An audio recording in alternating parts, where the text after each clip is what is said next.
إذ نجيناكم من آل فرعون يسومونكم سوء العذاب يذبحون أنباءكم ويستحيون نساءكم وفي ذلكم بلاء من ربكم عظیم۔ یاد کرو یہ وہ وقت جب ہم نے تم کو فرعونیوں سے چھٹکارا دلایا جنہوں نے تمہارے اوپر ظلم توڑ رکھے تھے، جن کی انتہا یہاں یہ تھی کہ تمہارے لڑکوں کو جو پیدا ہوتے قتل کر دیتے اور تمہاری عورتوں کو زندہ رکھتے، اور تم اس وقت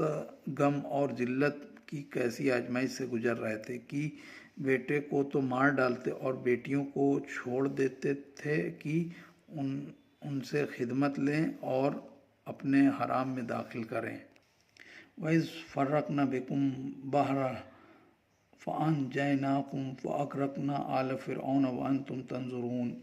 اور وہ بھی یاد کرو جب ہم نے تمہارے لیے کیسے سمندر پھاڑ کر راستہ بنا دیا اور تمہیں چھٹکارا دلایا تھا، اور کیسے فرعونیوں کو اسی سمندر میں ڈبو دیا تھا، تم تو خود یہ نظارہ اپنی آنکھوں سے دیکھ رہے تھے۔ وَإِذْ وَعَدْنَا مُوسَىٰ 40 لَيْلَةً ثُمَّ اتَّخَذْتُمُ الْعِجْلَ مِن بَعْدِهِ وَأَنْتُمْ ظَالِمُونَ۔ ہمارے احسانوں کے ساتھ ساتھ ذرا اپنی ناشکری بھی یاد کرو جب ہم نے موسیٰ سے وعدہ کیا کہ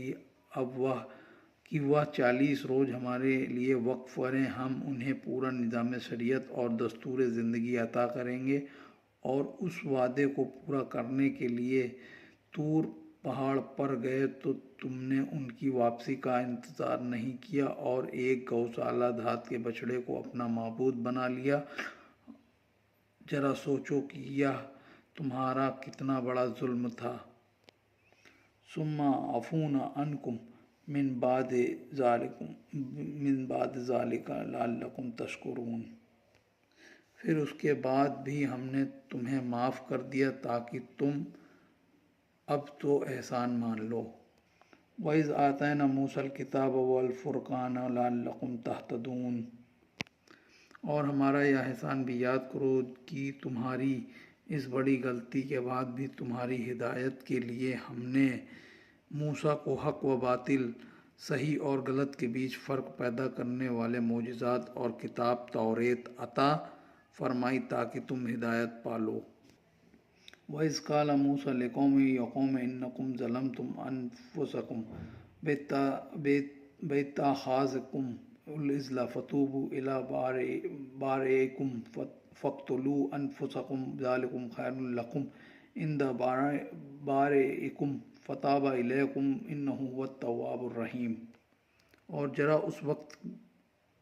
ذرا وہ وقت بھی یاد کرو جب موسیٰ نے طور پہاڑ سے واپسی پر اپنی قوم کو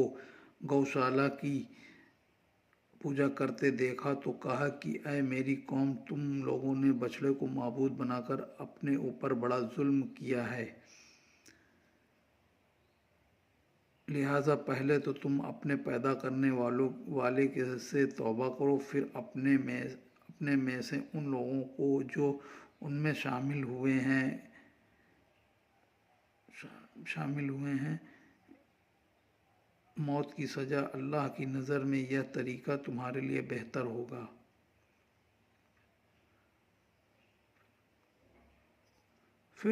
پھر اپنے میں سے ان لوگوں کو جو اس میں شامل ہوئے ہیں موت کی سزا دو، اللہ کی نظر میں یہ طریقہ تمہارے لیے بہتر ہوگا۔ اور پھر جب تم نے حضرت موسیٰ کا بتایا یہ طریقہ اختیار کیا تو اس نے تمہاری توبہ قبول کر لی، بے شک وہی ہے سب سے بڑا توبہ قبول کرنے والا اور سب سے بڑا مہربان۔ وَإِذْ قُلْتُمْ يَا مُوسَىٰ لَن نُّؤْمِنَ لَكَ حَتَّىٰ نَرَىٰ اللَّهَ جَهْرَةً فَأَخَذْتُكُمُ الصَّاعِقَةُ وَأَنْتُمْ تَنظُرُونَ۔ یہاں اللہ قرآن براہ راست بنی اسرائیل کو مخاطب کر کے کہتا ہے کہ وہ تم ہی تو تھے جب تم نے کلام الہی سنا تو کہا کہ اے موسیٰ، ہم آپ کی بات کا یقین نہیں کر سکتے کہ وہ آواز خدا کی ہے جب تک کہ ہم اس کو اپنی آنکھوں سے دیکھ نہ لیں۔ اس گستاخی پر تم کو عالیہ بجلی کی کڑک نے اور تم دیکھتے رہ گئے۔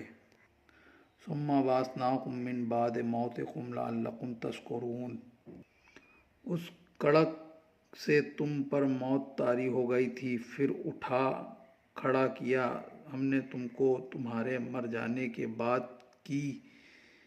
شاید تم احسان مان لو اور آئندہ توحید پر ایمان پر پوری طرح قائم رہو۔ وَظَلَلْنَا إِلَيْكُمُ الْغَمَامَ وَأَنزَلْنَا إِلَيْكُمُ الْمَنَّ وَالسَّلْوَىٰ كُلُوا مِن طَيِّبَاتِ مَا رَزَقْنَاكُمْ وَمَا ظَلَمُونَا وَلَٰكِن كَانُوا أَنفُسَهُمْ يَظْلِمُونَ۔ اور بنی اسرائیل پر نازل کی گئی ایک اور نعمت پر ان کی ناشکری کا ذکر سنو کہ ایک وقت جب تم سرائے سینا میں بھٹک رہے تھے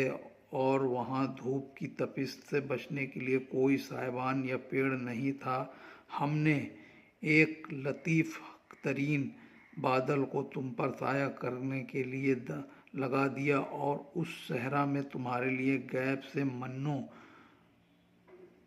منو سلویٰ ترنجیر اور بٹیروں کی شکل میں کھانے کا انتظام کیا اور کہا کہ جو پاکیزہ روزی ہم نے تمہیں دی ہے شوق سے کھاؤ، لیکن جمع خوری کی کوشش نہ کرنا، تم یعنی تمہارے باپ دادا نہیں مانے اور اس حکم کی خلاف ورزی کر کے انہوں نے ہم پر نہیں اپنے آپ پر ظلم کیا۔